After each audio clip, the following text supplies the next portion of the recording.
I used to think classroom gossip was harmless, until I became the subject of every parent's angry email. At 34, Lauren Hayes had long learned to live within boundaries. She wore neutral tones, used soft fonts in her lesson plans, and smiled just enough to be liked, but not misinterpreted. Her students loved her, parents trusted her. She wasn't flashy or political. She was safe, dependable, the kind of teacher who stayed late to staple reading packets and volunteered to supervise lunch even when it wasn't her turn. She had been divorced for 3 years. No children. Her ex-husband was a physical therapist who now lived in Denver with a yoga instructor and a husky named Echo. Lauren didn't talk about it. Didn't need to. Her life had downsized into something quiet and structured. A little too quiet, maybe, but it kept her safe. The year-end party was the school's biggest event. Students from all grades performed songs, dances, or skits. Parents brought homemade food. Staff wore matching shirts with the school mascot on the back, an owl with cartoonishly large glasses. Lauren was in charge of organizing the stage schedule, decorations, and coordinating with the PTA. "Because you're the most organized," Principal Mitchell had said during the planning meeting. "And let's be honest, you're the only one the PTA doesn't terrify." That earned a chuckle from the teachers. From Lauren, a tight smile. Principal Mitchell, Robert, officially, was 45. Tall, sharp-featured, and always a bit too polished for a public school administrator. He had a voice that commanded attention and a smile that knew it. He was married, had 2 kids in high school, and a reputation for staying late to catch up on paperwork. Lauren had always seen him as a benign fixture, respectable, composed, distant, until he started staying later on the same days she did. At first, it felt coincidental, but then she noticed the pattern. The shared coffees in the teacher's lounge. The way he lingered a beat too long when they passed in the hallway. During one of the rehearsals, he came to check on progress. She was adjusting a student's microphone when he leaned close to speak to her. Not necessary. Not with the volume in the room, and his hand briefly touched her lower back. A polite gesture, but his hand stayed just a second too long. Lauren told herself she was imagining it, that it was nothing, that it was easier not to think about. But once she noticed, it became impossible not to see. The way he looked at her during staff meetings, never inappropriate, but always lingering. The way his jokes were aimed at her, and only her. The way he asked if she was getting enough support, or taking time for herself. During a team photo with the 5th grade teachers, he stood behind her. His hand landed lightly on her shoulder blade. She froze, smiled for the camera. Later, looking at the picture, she felt a strange mix of warmth and nausea. He started texting her. At first, it was strictly professional, confirming rehearsal times, asking about student absences. But then came a, "You crushed it today," after the PTA meeting. "Hope you get some rest," after she stayed late fixing stage props. Then, one night, at 10:43 p.m. "Sleep well, Lauren. You deserve it." She stared at her phone for a long time. Her thumb hovered over the keyboard. She typed, "Thanks" smiley face, and then deleted it. She typed, "Good night, you too," and deleted that too. Finally, she just put the phone face down. She didn't sleep. That weekend, she tried to talk herself out of it. Maybe he was just kind. Maybe he treated everyone that way. Maybe she was lonely and reading into things because no one had flirted with her since 2020. But on Monday, during the staff meeting, he made a joke about how Lauren keeps this place from falling apart. Everyone laughed. He didn't. He just looked at her. And she smiled back. Just a little too long. She told herself it was harmless. It wasn't. It started with emojis. He would send a thumbs up, a clapping hands icon, and once, a red heart. Lauren remembered staring at it. Her breath caught in her chest, unsure if it had been a mistake. But then it came again. A wink. A, "You're amazing," with a smiley. No one else messaged her like that. No one else used her name like punctuation. "You handled that perfectly, Lauren. That idea was genius, Lauren." Her name looked different when he typed it. personal, deliberate, heavy with attention. Their work conversations had always been efficient, quick, but now they were layered with little extras. A joke about the gym teacher's obsession with cones. A gif of a stressed-out cartoon owl. A casual, "Wish I could clone you." She began checking her messages first thing in the morning. His name gave her a jolt of anticipation. It had been a long time since anyone's name did that. The school year was winding down. The year-end performance was less than 2 weeks away. Lauren was constantly at school, coordinating with parents, printing programs, reordering decorations after the delivery was messed up. Robert, she had started calling him that in her head, was always there too. Helping, watching, staying late. One night after a long rehearsal, she was closing up the gym when she heard his voice behind her. "You're always the last one out," he said, leaning against the doorframe. "You ever let anyone take care of you?" She laughed, unsure of how to answer. "I'm not very good at that." "You deserve better than good." He said it softly, like it was just a truth, not a compliment. She felt her face grow warm. They sat in the empty cafeteria. He opened a bottle of wine from his car, leftover. He said, "From a staff party." It felt wrong, but she didn't stop him. She took the plastic cup he poured, drank slowly, talked about teaching, divorce, silence. He shared something about his wife not understanding the pressure of the job. The way the loneliness sometimes crept in even when surrounded by people. His tone was too intimate, too easy. Her smile turned tired. "You don't have to explain anything," she said. "We've all got our ghosts." He looked at her like she was the only person who had ever said that. And then came the night of the party. The gym was transformed, string lights draped from the rafters, music from rented speakers, folding tables filled with crockpots and Costco trays. Kids wore mismatched outfits and sticky smiles. Parents mingled, holding paper cups and paper plates. The air buzzed with sugar and exhaustion. Lauren wore a red dress. It wasn't flashy, but it stood out. Her hair curled at the ends. Her lips a shade darker than usual. She hadn't dressed for anyone. Or so she told herself. Throughout the evening, Robert hovered near the edge of her awareness. A nod from across the gym. A touch on the shoulder. A moment too long watching her laugh with a student's father. After the performances, after the final round of applause, the kids scattered. Some parents lingered, chatting. Someone brought out another bottle of wine. Someone else turned down the lights. Lauren didn't remember how it started. Maybe he leaned in. Maybe she did. Maybe the wine blurred the distance. Maybe the months of tension just snapped. But she kissed him, right there, beside the refreshment table, in the soft spill of colored lights. In full view of the stage. And in full view of a 10-year-old with an iPad. The child had been filming her little brother's song earlier. The camera was still rolling. Unintended, unforgiving. The clip was just a few seconds long. But enough. Enough to show the kiss. Enough to capture the moment when Lauren forgot the boundaries that once protected her. The video hit TikTok before the janitors had finished sweeping up confetti. And by morning, she wasn't just Lauren the teacher anymore. She was Lauren, the scandal. The calls started just after 7 a.m. The school's office voicemail was full by 8. By lunchtime, the front desk had fielded over 50 emails. Most of them titled some version of unacceptable behavior from a staff member. Parents weren't just angry, they were appalled. Lauren's inbox was flooded with questions masked as condemnation.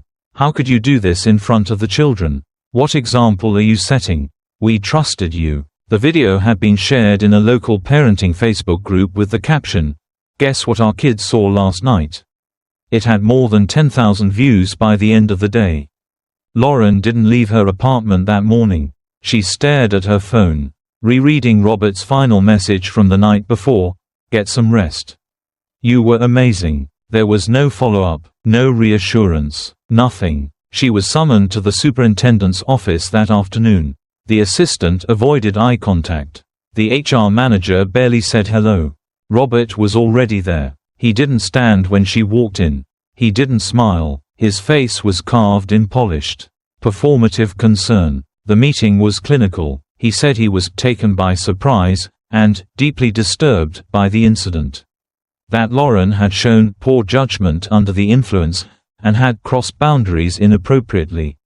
She opened her mouth, closed it, opened it again. "You kissed me," she said quietly. "I was caught off guard." He replied without blinking. She turned to the HR representative. "We were both drinking. He brought the wine." The HR manager didn't flinch. "We're not here to assess past behavior. We're focused on public fallout and professional standards." It wasn't a conversation, it was a conclusion. Lauren was placed on administrative leave, effective immediately. By the time she returned home, her name was trending locally on Twitter. A colleague texted, "You okay?" Another sent just one word, "Yikes." Only Mrs. Brennan, the oldest teacher at the school, called. Her voice was soft. "I told them you were a good person, that you just made a mistake. But you know how this place works." The silence between them said the rest. At school, sides were quietly drawn. Some staff unfollowed her online. Others sent passive-aggressive messages like, "Hope things calm down soon," or, "Thinking of you," but also the kids. Rumors spread fast that she had always been too close to Robert, that she flirted with dads at pickup, that she thought she was better than everyone. She always played innocent. Someone wrote anonymously on a teacher forum, "Maybe we should have seen this coming." Lauren read every word, and every word felt like a nail. She stopped sleeping, started second-guessing everything. Was the dress too red? Did she laugh too loud? Was she lonely or reckless, or just stupid? She wanted to scream, to drag Robert into the same fire, to shout, "He flirted first. He texted first. He stayed late on purpose. He brought the damn wine." But even as the rage built, the shame curled around it tighter. She thought of his wife, his kids, how calm he had looked in that office, how convincingly he played the victim. She saw it now, clear as the hallways she used to walk with pride. He never cared. He just liked the control. And Lauren, she was just another name in his long, quiet game. Except this time, it had gone public, and she was the only one paying for it. The official email came 2 weeks later. The principal had undergone an internal review. There would be no termination, no public reprimand, just a realignment of leadership practices, and increased oversight moving forward. Robert Mitchell would remain in his position. Lauren, on the other hand, had been offered a transfer. Not a firing, not a demotion, a quiet relocation, a new school on the other side of the district. Fewer students, fewer eyes. The phrasing in the letter was coldly careful, to ensure continuity and minimize disruption. She read it 3 times. The meaning was clear. She was being erased for the sake of everyone else's comfort. She was not invited to the end-of-year celebration. Her name was left off the thank you slide during the closing assembly. Students weren't told why she was gone, just that Ms. Hayes had accepted a new opportunity. On a local parenting forum, her name continued to circulate like a warning label. The red dress teacher, the one who kissed the principal, not safe around kids. The video had disappeared from TikTok after several complaints, but screen recordings had kept it alive. She saw it reposted with voiceover commentary. Meme pages turned it into punchlines. No one mentioned Robert's name, only hers. She deactivated her Facebook, then Instagram, then LinkedIn. The silence afterward was heavy, but strangely merciful. No more DMs from strangers. No more passive-aggressive messages from coworkers. Just a blank space where her digital identity used to be. Her apartment, once cozy, felt like a closed room now. She stopped unpacking the groceries properly. Ate standing, slept less. She thought about moving but couldn't afford it yet. She reached out to a friend from grad school, an old teaching buddy she used to share articles and wine with. The message was marked read, but never answered. She tried joining an online education forum to share an article about power dynamics in schools. Her post was flagged and removed. "Please refrain from pushing personal agendas," the admin noted. Lauren didn't reply. Instead, she opened a blank Google Doc.